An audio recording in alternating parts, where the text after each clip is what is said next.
Chaque année, on déplace littéralement des milliards de tonnes de terre pour extraire les ressources dont toute notre technologie dépend. C'est complètement vertigineux quand on y pense. Et pourtant, aujourd'hui, on va explorer un concept fascinant et franchement souvent mal compris autour de ces chantiers colossaux. C'est le principe de l'espace emprunté. En fait, loin de la simple image d'une destruction chaotique, l'exploitation minière moderne est un cycle extrêmement réglementé où la terre est empruntée, surveillée en permanence, puis méticuleusement restaurée. Alors plongeons tout de suite dans les rouages de cette ingénierie où les données de pointe et l'écologie travaillent main dans la main. Au programme de notre exploration aujourd'hui, on va suivre 5 étapes clés. 1. Le cycle minier moderne. 2. Les calculs avec la modélisation et les cubatures. 3. La surveillance géotechnique en direct. 4. La réhabilitation progressive des sites. Et pour finir, 5. La fermeture et la restauration écologique complète. C'est parti. Section numéro 1.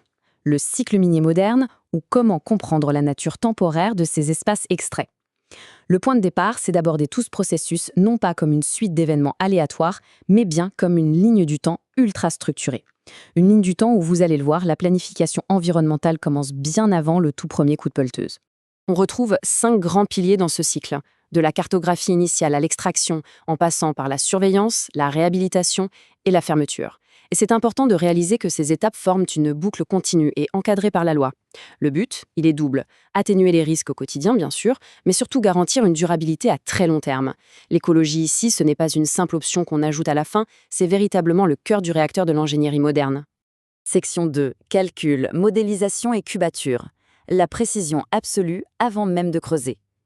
Avant de bouger le moindre caillou, des experts en topographie déploient des technologies de pointe pour cartographier le terrain avec une précision chirurgicale. On entend souvent ce mot technique de cubature. Alors qu'est-ce que c'est au juste? C'est tout simplement la mesure extrêmement précise des volumes de terre, ce qu'on doit creuser, ce qu'on doit remblayer ou stocker. C'est véritablement la pierre angulaire de tout le projet. Pourquoi? Parce que les enjeux financiers et techniques sont colossaux. Une petite erreur d'approximation et ça peut vite chiffrer en millions. Ce calcul est donc indispensable pour éviter d'avancer à l'aveugle. Et l'arsenal technologique qu'on utilise aujourd'hui pour capter ces données est tout simplement bluffant. Oubliez les vieux mètres rubans. Aujourd'hui, on fait décoller des drones photogrammétriques pour scanner des surfaces immenses. On utilise des scanners 3D et des lasers LIDAR capables de pénétrer la végétation la plus dense pour créer des maillages en 3 dimensions d'une fidélité absolue. C'est de la haute couture topographique. Et toutes ces données, ce n'est pas juste pour faire de jolies images virtuelles, non. Elles sont moulinées pour créer des rapports ultra précis qui vont piloter les opérations au jour le jour et justifier la facturation. Mais surtout, et c'est crucial, elles constituent ce qu'on appelle la ligne de base environnementale. C'est la photographie originelle du terrain, le point de repère incontestable dont on se servira des années plus tard pour la restauration finale. Section 3. La surveillance géotechnique en direct pour sécuriser la phase d'exploitation active. On entre là dans la phase la plus intense, l'extraction. Quand on modifie un paysage à une telle échelle, éviter les désastres devient évidemment la priorité absolue. Historiquement, on reposait sur des mesures manuelles. C'était coûteux et surtout ça obligeait des techniciens à arpenter physiquement des zones potentiellement instables. Un vrai risque. Aujourd'hui, la donne a totalement changé. On déploie des systèmes automatisés, sans fil, qui envoient des données en temps réel. Les ingénieurs supervisent tout à distance, 24 heures sur 24, sans jamais exposer les équipes sur le terrain. Un vrai changement de paradigme. Et pour faire ça, la mine est équipée d'un véritable système nerveux, des instruments très spécifiques enfouis dans la roche. On a des piézomètres qui surveillent la pression de l'eau souterraine, des inclinomètres et des extensomètres qui traquent le moindre petit mouvement de terrain ou l'instabilité d'une pente. Tous ces capteurs communiquent en permanence pour envoyer un flux vital d'informations. L'impact de cette technologie continue est gigantesque. En analysant toutes ces variables, on crée des systèmes d'alerte précoce d'une précision redoutable. Pour vous donner une idée, ces capteurs peuvent détecter des mouvements de l'ordre du millimètre, bien avant que l'œil humain ne s'en rende compte. Au moindre comportement anormal, par exemple sur un barrage de résidus, les alarmes se déclenchent instantanément. C'est le filet de sécurité ultime. On passe à la section 4, la réhabilitation progressive des sites. La restauration de l'environnement, étape par étape. Et c'est peut-être la partie la plus inspirante. En suivant les principes d'experts comme le Dr Seydou Keita, on découvre que la guérison de la nature se fait en parfaite simultanéité avec l'extraction. La réhabilitation progressive agit pendant l'exploitation. Cette citation résume tout. Dans l'industrie d'aujourd'hui, la réparation écologique n'est plus reléguée à la toute fin du projet quand tout le monde a plié bagage. C'est une action continue. On réhabilite les zones déjà épuisées pendant que l'extraction se poursuit juste à côté. Concrètement, ça se déroule selon une méthodologie en 5 étapes très claires. On commence par sauvegarder précieusement la couche de terre végétale, le sol humifère. Ensuite, quand l'extraction est finie, on vient remblayer et niveler le terrain. Étape 3, on replace notre terre fertile. Étape 4, on plante des arbres et des graminées. Et enfin, des inspections rigoureuses viennent valider le travail. Bref, on transforme systématiquement la roche stérile en une terre vivante. Et les bénéfices écologiques vont bien au-delà d'un simple gazon vert. L'objectif, c'est de reconstituer de véritables galeries forestières pour encourager la petite faune à recoloniser son habitat naturel. De plus, ces aménagements sont conçus pour prévenir ce qu'on appelle le drainage mini-acide, ou DMA, ce qui protège durablement les nappes phréatiques et les cours d'eau de la région. Et l'impact, il est aussi profondément social.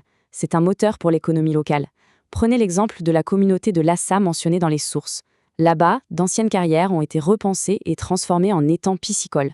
Entourées de ceintures maraîchères, c'est la création directe de nouvelles opportunités durables qui vont profiter aux habitants bien après le départ des camions. Et nous voici à la section 5, la fermeture et la restauration écologique. La remise administrative et physique des terres. C'est l'acte final de notre processus, une phase complexe et extrêmement encadrée. Pour cette fin de vie, on applique un cadre rigoureux, connu sous le nom de la technique des 3D. D'abord, la dépollution et décontamination des sols. Ensuite, le démantèlement pièce par pièce des équipements. Et enfin, la démolition complète des infrastructures. Le mot d'ordre est simple, on purge intégralement l'espace de toute trace industrielle ou de matière dangereuse. Mais ce qui marque le plus dans cette étape de fermeture, c'est sa dimension humaine et collaborative. Ça ne se fait pas en vase clos. Une commission technique est mise en place. Elle réunit les opérateurs miniers, les services de l'État, les mairies et même les citoyens. Tout le monde s'assoit autour de la table. Et cette commission, elle a du pain sur la planche. Son rôle est de s'assurer que toutes les promesses faites au début du projet ont été scrupuleusement tenues. Ça passe par l'examen des impacts environnementaux, mais aussi par une gestion humaine très délicate. Suivre le plan de développement de la communauté et organiser la transition sociale et la reconversion des employés du site, tout est passé au peigne fin. Un point absolument fondamental à garder en tête. La fermeture, ça ne s'improvise jamais. C'est une obligation légale stricte. L'argent colossal nécessaire pour appliquer la technique des 3D, pour les plans sociaux et pour la réhabilitation, tout ça est calculé et sécurisé financièrement bien avant le premier coup de pelle.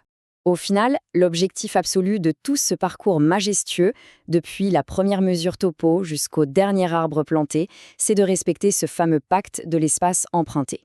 Rendre un paysage assaini, sûr et qui a retrouvé toutes ses fonctions écologiques pour s'intégrer de nouveau et naturellement dans son environnement. Ce qui nous amène à une réflexion pour conclure notre exploration.